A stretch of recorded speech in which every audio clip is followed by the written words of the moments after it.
trago aqui um debate um pouco fora de moda.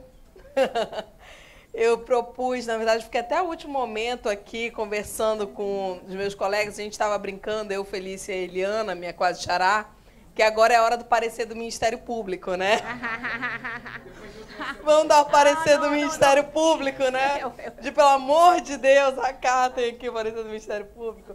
Mas, brincadeiras à parte, realmente eu me convenci da necessidade da gente fazer esse olhar dos direitos socioambientais resgatando o parâmetro dos direitos humanos. E aí, por que eu digo que a gente está num assunto um pouco fora de moda, né? Acho que, claro que é uma brincadeira, nunca foi um assunto tão necessário.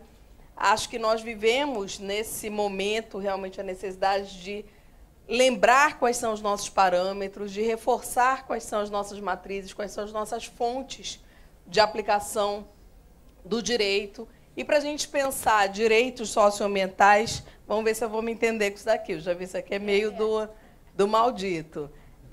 Não estou dizendo, já correu para frente. A gente precisa resgatar realmente esses parâmetros, né? Primeira proposta é de que a gente pense, né, qual é o papel, nós todos aqui, que compomos o sistema de justiça, compomos os sistemas de defesa de direitos, magistrados, promotores de justiça, procuradores da República, policiais militares ou membros das Forças Armadas, serventuários da Justiça, advogados, estudiosos. Todos nós estamos envolvidos numa missão, que é a missão da construção e do fortalecimento de um Estado de direito que seja um Estado de direito que absorva parâmetros ambientais e parâmetros de equidade social. Por isso, então, que a gente fala num Estado de direito socioambiental. Qual é o Estado que a gente vai construir, né?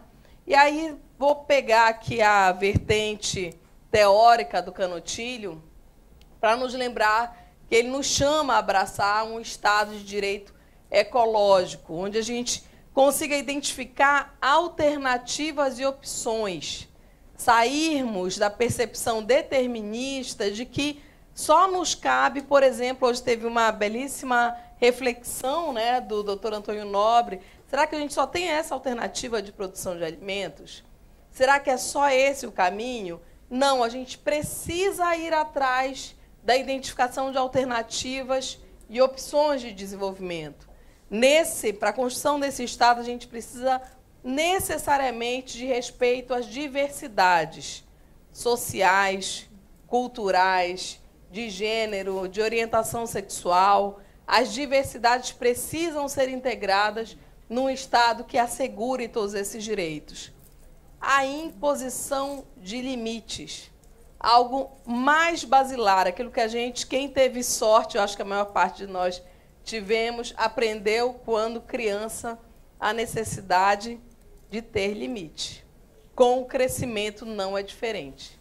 É necessário que se imponham limites ao crescimento, e daí a gente já tem um relatório há décadas falando dos limites do crescimento. Fortalecimento dos atores envolvidos na luta por esses direitos, o estabelecimento de parâmetros seguros para o desenvolvimento. O desenvolvimento ele precisa contar com mecanismos de aferição de segurança. Nós precisamos parar de agir naquilo que o professor Irigaray nos reportava, que é a irresponsabilidade organizada. Temos uma licença ambiental e com ela se pode fazer qualquer coisa. Será?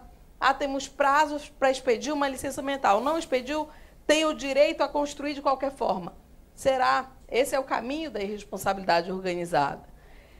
A equidade no acesso e uso dos recursos naturais, é preciso que exista distribuição de acesso à água, mas distribuição, por exemplo, de acesso também à água de qualidade, a bens ambientais em qualidade e quantidade equitativa. Imposição de regras, nós já falamos, distribuição de ônus e benefícios do desenvolvimento. Isso aqui nos conduz ao ponto que eu quero tratar mais objetivamente, que é a necessidade da construção de uma justiça ambiental, e principalmente de uma justiça socioambiental. é o entendimento de que as afetações, as consequências do crescimento econômico, as consequências da poluição ambiental, elas são mais gravosas para alguns grupos do que para outros.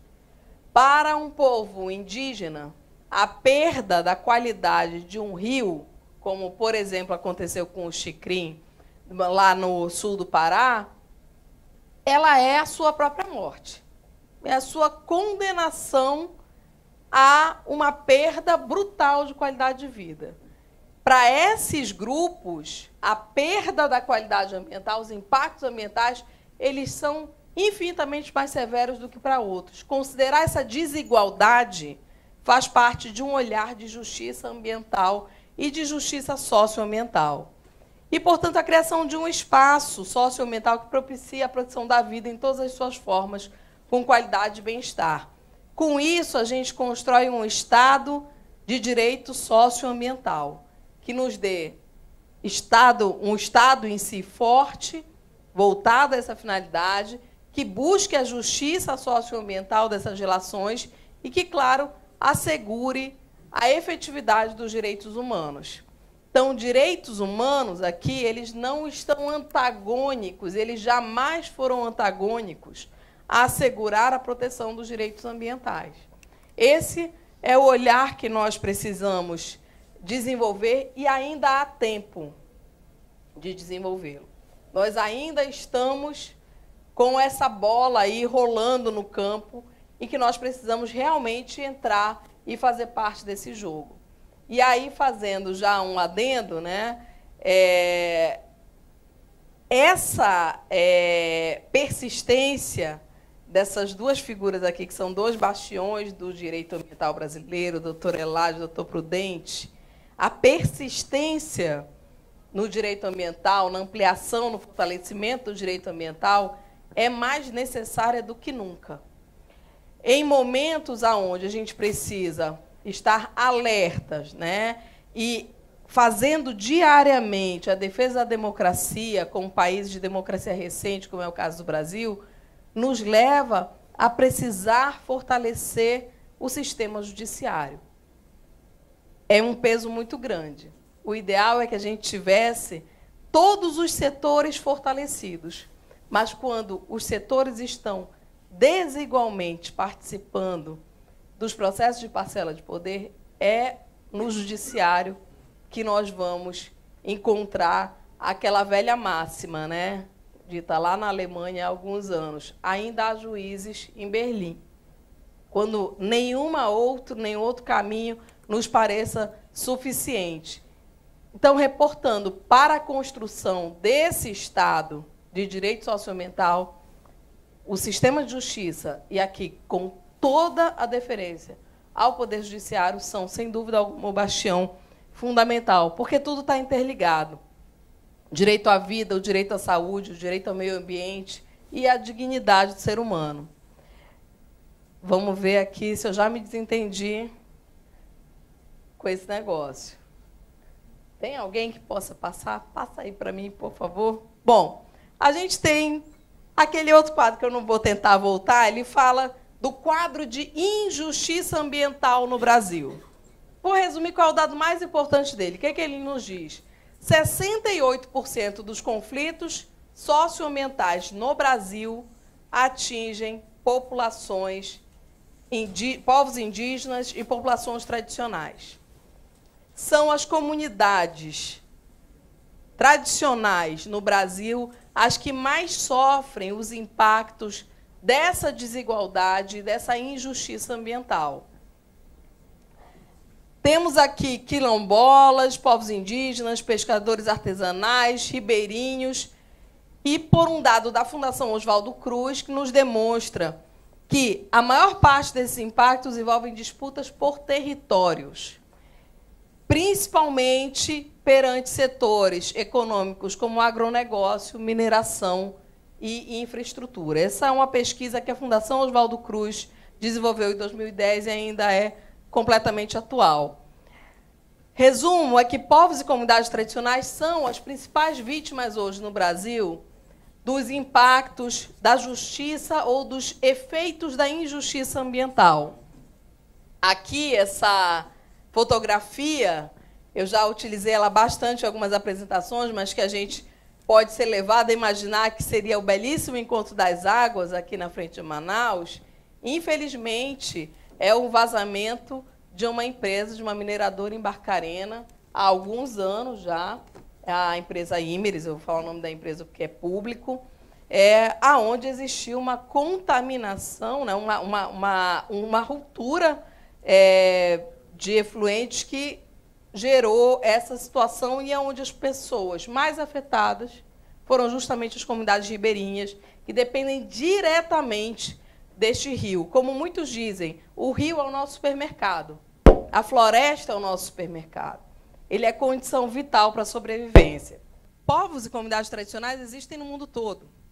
Não são uma realidade exclusiva do Brasil, nem da América do Sul, nem da América Latina, né? Existem os povos inuit na América do Norte, na Groenlândia, povo Sami na Nova Zelândia, os aborígenes da Austrália, a etnia Han na China, os lapões na Noruega, os países nórdicos. Então, povos e comunidades tradicionais estão no mundo todo. O nosso mundo, ele é, felizmente, não uma ilha, mas um arquipélago. Por que esses atores são atores chamados de novos atores no direito hoje? Porque eles foram atores negados. Porque essas identidades, em algum momento, se compreendeu que elas precisavam acabar, que elas precisavam ser incluídas, absorvidas pela chamada sociedade civilizada, né? E aí eu gosto muito, o Feliz faz uma provocação muito interessante, eu não lembro agora qual a etnia, qual é o povo, que você diz assim, Feliz, eles fazem um planejamento, pelo menos considerando as 7 gerações vindouras. E nós somos os civilizados, né? Nós nos consideramos civilizados. São algumas reflexões de como nós deixamos essas sociedades absolutamente invisibilizadas. Não por acaso, no mundo todo, cada vez mais, essas comunidades têm se valido para aparecerem, para serem reconhecidas, para terem seus direitos reconhecidos, dos sistemas de direitos humanos. Os sistemas de direitos humanos, eles são nosso sistema jurídico. E aqui eu quero falar especificamente do sistema ao qual nós estamos vinculados, que é o Sistema Interamericano de Direitos Humanos. Esse sistema tão nosso desconhecido, salvo pouquíssimos grandes especialistas, o Denis é uma pessoa que estuda muito, temos muitas pessoas aqui que conhecem profundamente esse sistema, mas este é um sistema do qual nós fazemos parte e do qual nós pouquíssimo conhecemos. Esta é uma falha que precisamos repensar como tratá-la. E vejam, é um sistema que nos oferece condições de abordar casos muito complexos. Aqui é a audiência pública de Belo Monte, ocorrida em Altamira, como vocês podem ver, com um cordão da Polícia Federal, permitindo a participação muito tranquila das pessoas, né? Todo mundo vai ficar muito à vontade para participar. O que o sistema interamericano tem a ver com isso? Ele nos diz que as pessoas têm o direito de participação livre. Ele nos diz que as pessoas têm o direito de se expressar com liberdade e de obter as informações ambientais que sejam necessárias para a tomada de decisão coletiva. E aqui é um exemplo muito local, mas que eu acho que vale muito a pena sempre referir, que é o de uma unidade de conservação no estado do Pará. Para vocês terem ideia, essa unidade de conservação, está aqui em vermelho, é um parque estadual, criado em 2010. Mas o que vocês veem aqui em amarelo, circundando esse parque, é um projeto de assentamento agroextrativista, que assegurou o direito de comunidades agroextrativistas de permanecerem e se desenvolverem conforme seus modos de vida na região do Marajó. Esse assentamento foi criado em 2009, um ano depois da criação do Parque Estadual. Um caso em que muitas vezes a gente diz, poxa, mas a gente não tem uma legislação muito clara para como enfrentar esse caso. Mas, quando a gente olha para o Sistema Interamericano de Direitos Humanos, vários precedentes vão nos dar balizas para enfrentar esses casos que são dotados de uma complexidade bastante razoável. E, por exemplo, a gente vai ter um caso envolvendo o Paraguai, em que ele nos diz, isso é uma violação de direitos humanos. Essas comunidades têm o direito de ter a sua posse agroecológica, a Corte Interamericana já utilizou essas expressões em algum momento, tem o direito de exercer esta posse histórica e cultural sem violações, sem essas perturbações, assegurando seus direitos territoriais. Com isso, então, uau, vamos lá, volta. Com isso, então, eu queria chamar a atenção das senhoras e dos senhores para o olhar para o Sistema Interamericano de Direitos Humanos, que nós temos renegado tão rotineiramente. Não por acaso. O Brasil ingressou no Sistema Interamericano muito tarde. Nós só temos aí um pouco mais de uma década interagindo com esse sistema. Nós ainda estamos aprendendo. Alguns países latino-americanos têm uma proximidade muito maior. A Colômbia, por exemplo, ela tem a chamada Lei Ponte, ela absorve automaticamente todas as alterações, inclusive do ponto de vista da sua legislação. Mas, apesar disso, o sistema, o chamado CID, Sistema Interamericano de Direitos Humanos, tem intervido na nossa vida sem nós nem percebermos. Por exemplo, poucas vezes a gente fala que o caso Maria da Penha contra o Brasil foi o que originou a Lei Maria da Penha. Foi o que fez com que o Brasil fosse obrigado a criar uma lei que assegurasse a proteção da mulher perante a violência doméstica. Isso foi feito numa negociação perante a Comissão Interamericana de Direitos Humanos. O caso Gomes Lund versus Brasil, que ficou mais conhecido como Guerrilha do Araguaia, foi um caso fundamental que nos trouxe a Lei de Acesso à Informação. A Lei de Acesso à Informação no Brasil, ela não surge espontaneamente. Ela não surge porque o governo, ali no ano de 2011, decidiu apresentar um projeto de lei e abrir as suas informações claramente à sociedade. Não. Ela surge porque, ao solicitar informações ao Estado brasileiro, um grupo de pessoas que reivindicava o reconhecimento da sua situação de afetados pela ditadura militar, teve reiteradas respostas negativas. Em razão disso, o caso Gomes Lund chegou à Corte Interamericana até o ponto que a Corte disse: o Brasil tem que ter uma lei que assegure o acesso à informação sobre informações detidas pelo poder público. E é por isso que qualquer site hoje que nós abrimos do governo federal, e inclusive dos demais setores estatais, vão ter aquele izinho. Aquele I nasce na Corte Interamericana de Direitos Humanos. Acesso à informação, que é algo tão caro hoje para as nossas vidas. Mas nos traz algo fundamental, que é o chamado controle de convencionalidade. O que vem a ser o controle de convencionalidade? Ele nos diz: todos os magistrados, todos os operadores do sistema de justiça nos países que compõem a Convenção Americana de Direitos Humanos têm que observar se as normas e os atos do Estado estão de acordo com a Convenção Americana de Direitos Humanos. Esse é o chamado controle de convencionalidade.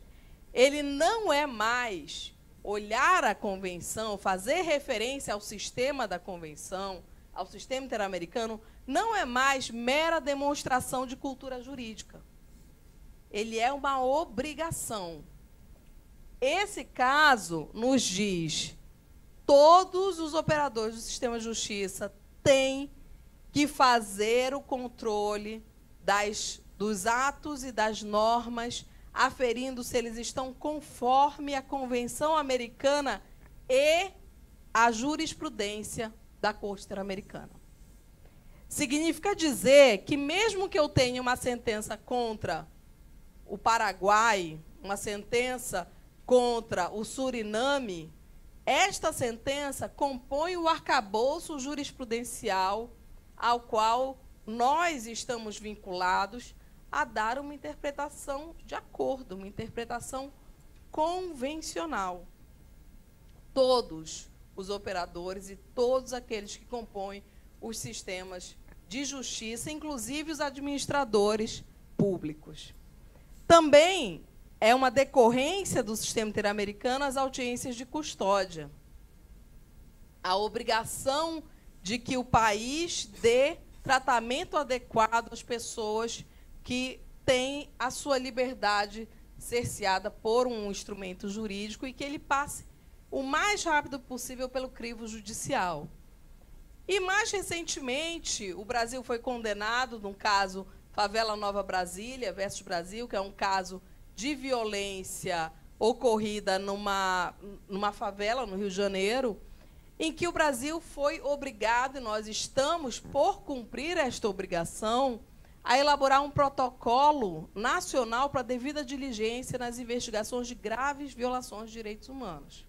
Nós temos que ter um roteiro de investigação. Essas referências são para nos chamar a atenção da nossa imensa necessidade de cumprirmos essas tarefas. Eu não vou adentrar aqui nesse detalhamento, eu só queria mostrar os sistemas de direitos humanos e como eles absorvem a proteção ambiental em vários dos seus instrumentos, inclusive o Sistema Interamericano de Direitos Humanos. Fazer a referência ao nosso sistema americano ou interamericano de direitos humanos, no qual existe a Corte Interamericana e a Comissão Interamericana de Direitos Humanos, e referir que este é um sistema no qual os direitos socioambientais têm sido profundamente abordados. Esses direitos socioambientais envolvem o encontro do direito ambiental com povos indígenas e comunidades tradicionais, a afirmação do direito ao meio ambiente sadio como um direito humano e a desinvibilização dos povos e comunidades tradicionais. Para que vocês tenham ideia, eu vou passar um pouquinho aqui essa informação para já ir direto ao ponto. A maior parte das decisões da Corte Interamericana sobre questões ambientais são casos postulados por povos indígenas e comunidades tradicionais.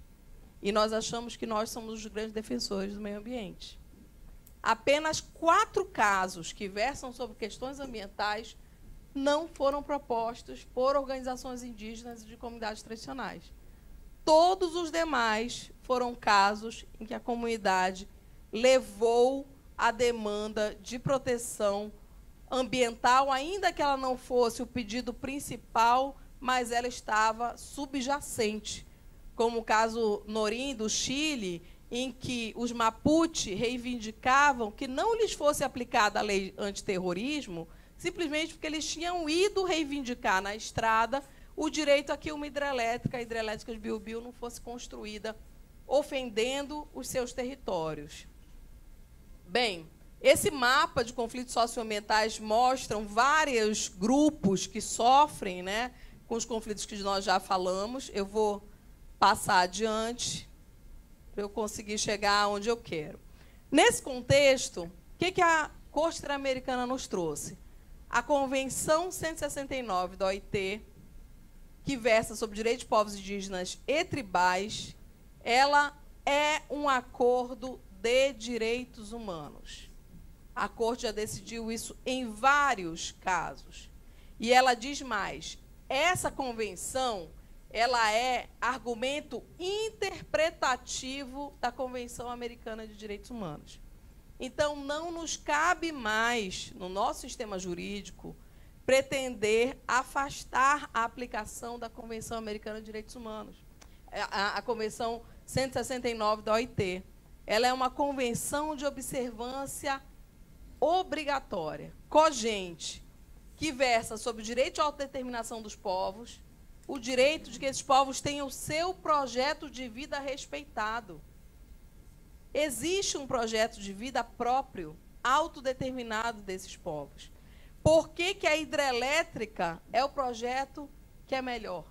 Porque o direito de ter o seu próprio projeto de vida não pode ser levado em consideração. O direito à autoidentificação de que só quem diz, só quem autorreconhece é o grupo, é o povo indígena ou a comunidade tradicional. O direito ao pluralismo jurídico, que é o direito de ter suas normas internas respeitadas. O direito ao território, compreendendo que o território não é só o local de moradia. Território são as áreas de caça, as áreas de pesca, as áreas sagradas, as áreas de circulação.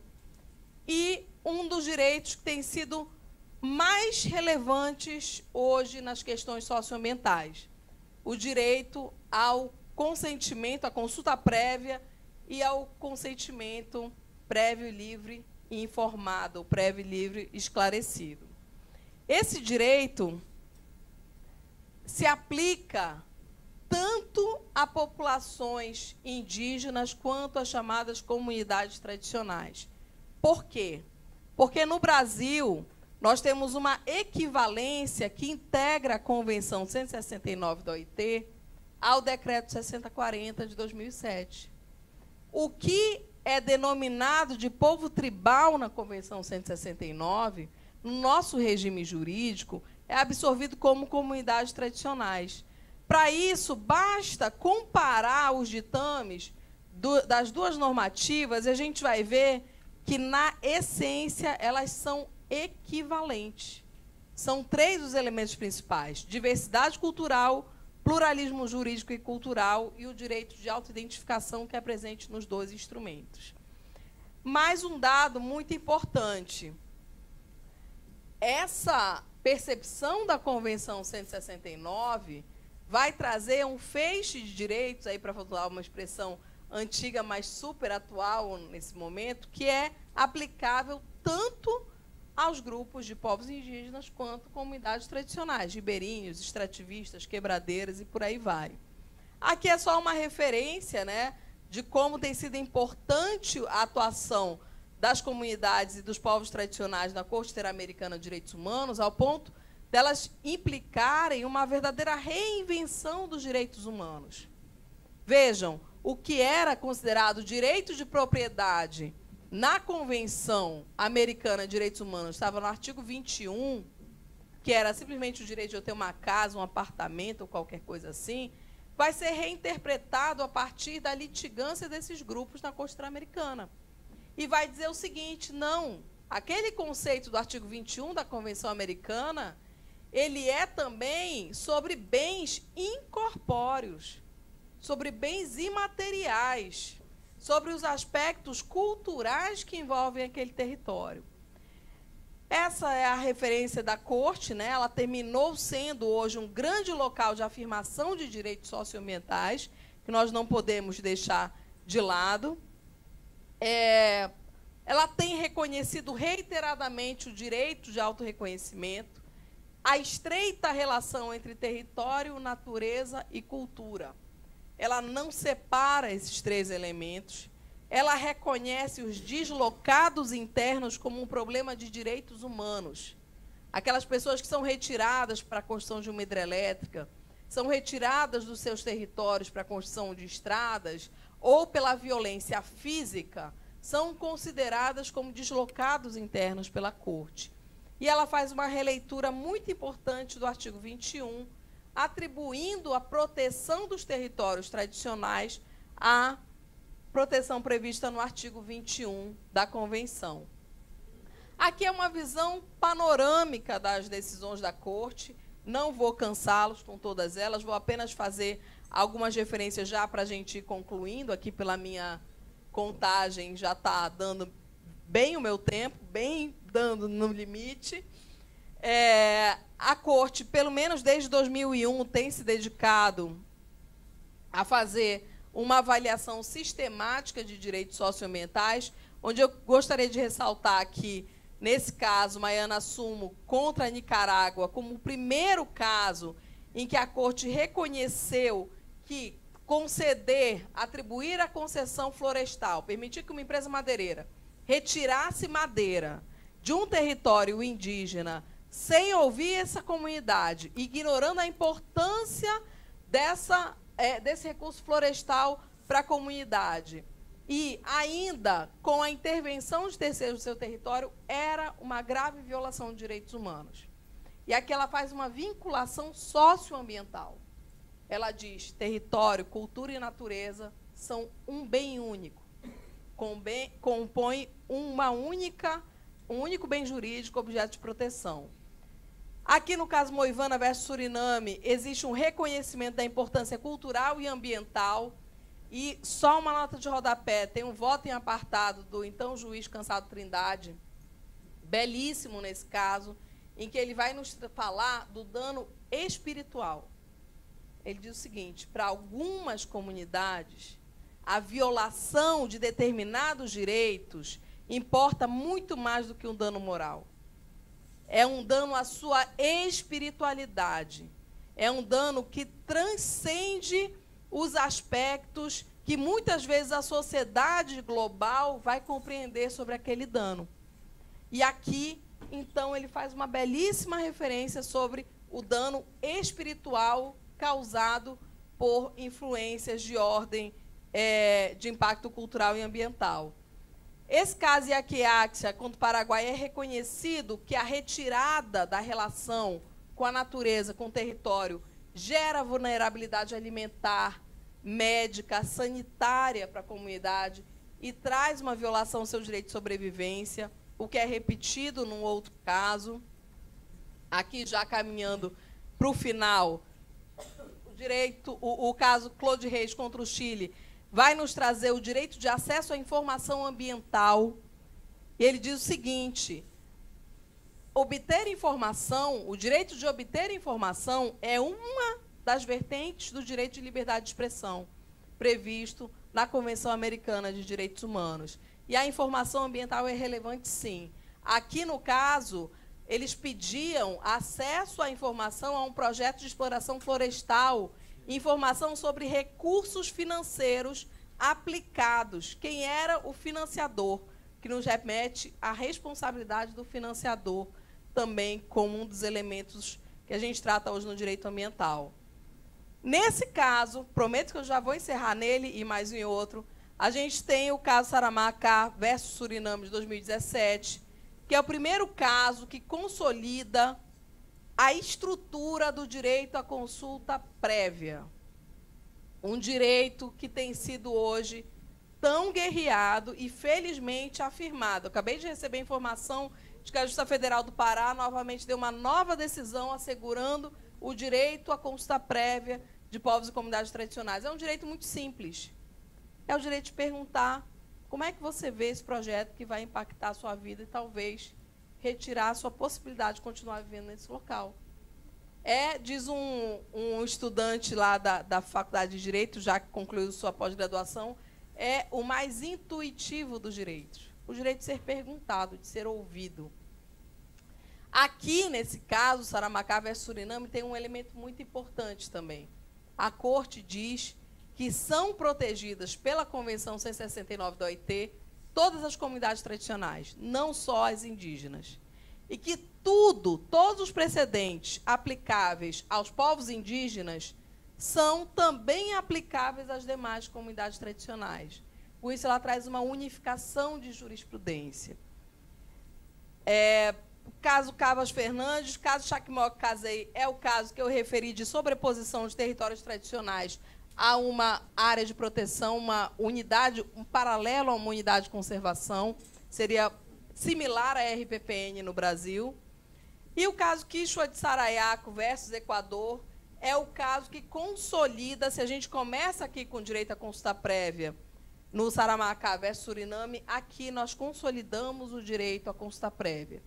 A Corte diz, só quem deve tomar consulta prévia é o Estado. O particular não é a empresa que vai lá na comunidade dizer, tomar a consulta prévia daquela comunidade. É o Estado, é uma obrigação do Estado. Aqui, ela consolida a visão do direito à natureza. A percepção de que os Quichua, o povo Quichua, estava indo à corte não só para a proteção do seu direito, mas em busca da proteção do direito da natureza. Outros casos mais recentes trouxeram conflitos aqui que eu vou só pontuar. Queria destacar aqui hoje um dos grandes debates nas decisões mais recentes de 2015, os debates que preponderam, a gente teve depois o caso Chucuru, que não está aí nesse slide, mas preponderam, né, nesses 3 últimos casos, o debate sobre sobreposição de territórios tradicionais e áreas protegidas, onde a Corte vai dizer que isso não pode ser feito de qualquer forma, como a gente sabe que é feito hoje aqui, infelizmente, no Brasil, que é necessário que tenha uma análise, que tenha consulta prévia para que possam ocorrer essas criações de unidades de conservação afetando territórios tradicionais. E prevê ainda que a ausência de consulta prévia é, em si, uma violação de direitos humanos. Para a gente finalizar, o que chama atenção é que toda essa jurisprudência da Corte, eu fiz um levantamento aí que abrangeu mais ou menos uns 10 anos de julgados do STF, em todo o período em que nós já estávamos sob a jurisdição da Corte Interamericana, eu só localizei 17 referências à Corte Interamericana nos julgados do STF. Dessas 17 referências, a maior parte diz respeito a um único caso, que é um caso militar, é um caso de aplicação da jurisdição militar. Significa dizer que todo esse aporte de jurisprudência, que eu apenas pontuei aqui, é uma jurisprudência riquíssima, que pode nos auxiliar a dar resposta a casos complexos e que precisa ser parâmetro de decisão, parâmetro de atuação nossa, ela é hoje ignorada. Hoje nós não cumprimos adequadamente o nosso papel de proteção de direitos humanos socioambientais. Temos ainda um grande trabalho a ser feito. Deixo aqui o meu contato para quem tiver interesse sobre o assunto, se é um assunto que me anima muito. Passei um pouquinho do tempo, mas gostaria de incentivar, né, que nós buscássemos nos segurar nessa jurisprudência. Ela é uma jurisprudência que nos oferece não só um caminho de respostas adequadas, mas ela nos oferece garantia de direitos. Ela eleva o nosso patamar de garantia de direitos. E é nesse patamar superior que nós precisamos nos manter, nós precisamos estar. Muitíssimo obrigada. Boa tarde a todas e a todos.